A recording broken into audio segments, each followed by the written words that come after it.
মেঘের চাদরের নিচে রয়েছে সবুজ বনরাজিতে ঘেরা ঢেউ খেলানো অসংখ্য ছোট বড় পাহাড়, তার মাঝ দিয়ে চলে গেছে আঁকাবাঁকা রাস্তা।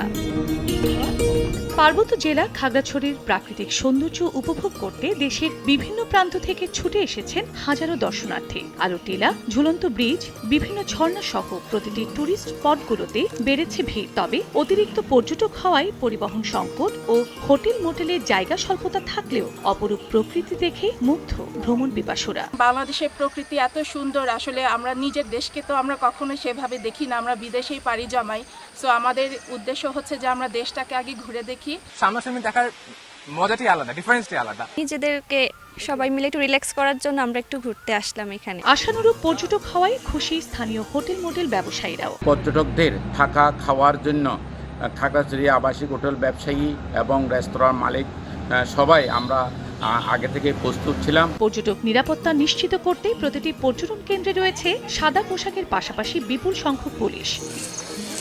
গত এক দশকে খাগড়াছড়িতে অবকাঠামোগত উন্নয়ন ও সড়ক যোগাযোগ বাড়ায় পর্যটক সমাগম বেড়েছে। তবে পর্যটন কেন্দ্রের চলমান উন্নয়ন কাজ শেষ হলে এই অঞ্চলের অর্থনীতি আরও বিকশিত হবে বলে মনে করেন পর্যটন সংশ্লিষ্টরা। পর্যটন স্থানগুলো রয়েছে সেগুলোকে আরও যে আধুনিকায়ন করা দরকার, বিভিন্ন সুবিধাদি প্রবর্তন করা দরকার এবং নতুন নতুন পর্যটন স্থান আরও আবিষ্কার করা দরকার। পর্যটন কর্পোরেশন ও হোটেল মালিকদের তথ্য মতে এবার ছুটিতে খাগড়াছড়িতে কমপক্ষে 20,000 পর্যটক ভ্রমণ করবে। সময় সংবাদ, খাগড়াছড়ি।